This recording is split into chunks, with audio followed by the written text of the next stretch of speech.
The latest U.S. drought monitor from UNL shows only a slight increase for Nebraska. 68% of the state is now classified as abnormally dry, with 22% of that, the same as last week, listed in moderate drought.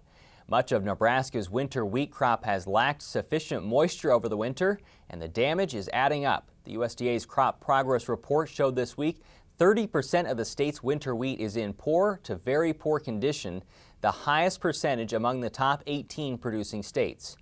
For many farmers in Nebraska, the lack of precipitation or the presence of too much is now eyed as planting season begins.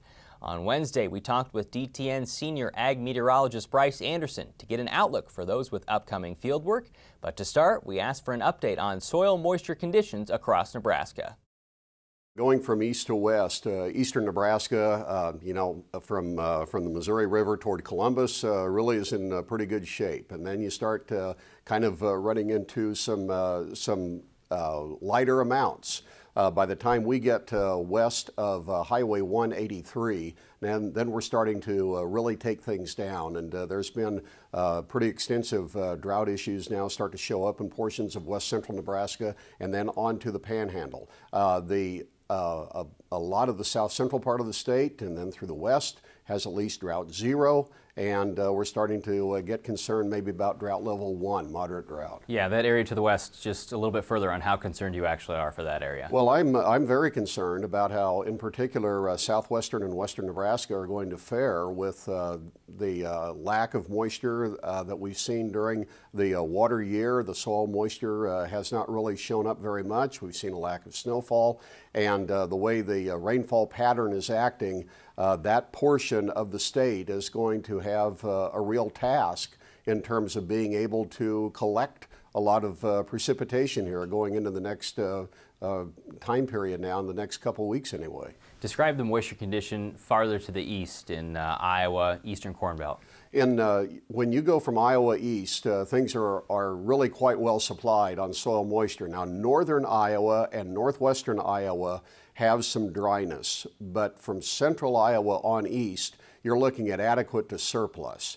And particularly in southern Illinois through the Ohio Valley, they've been very wet, and there's been terrific flooding in some cases in Kentucky, and some very saturated soils.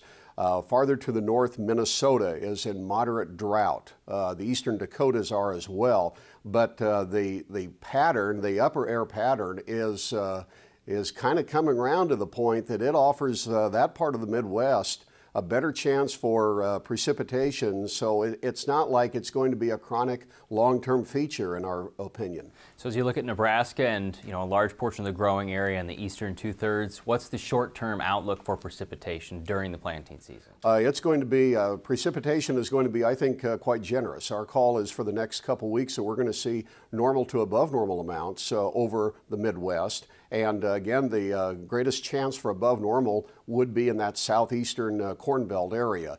You get farther north, and I think moisture is going to be pretty much welcome. Are we going to see some planting delays? Yes, we will. Are they going to be to the extent that we've seen in the last couple years?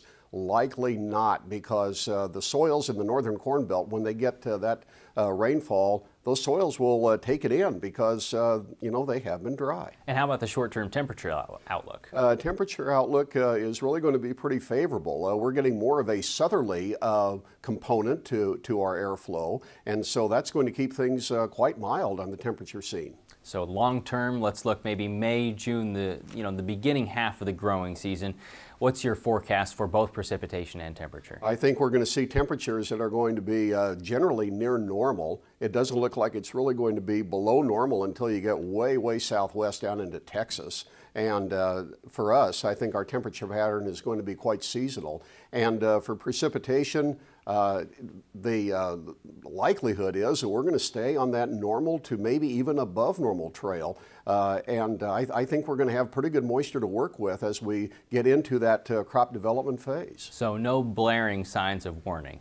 No, there aren't. The big issue is going to be over the western third of the state and then you get farther on west and south, that's where the driest area is going to be, and probably the area of the country or the area of the central U.S. where the rainfall benefit shows up at the last.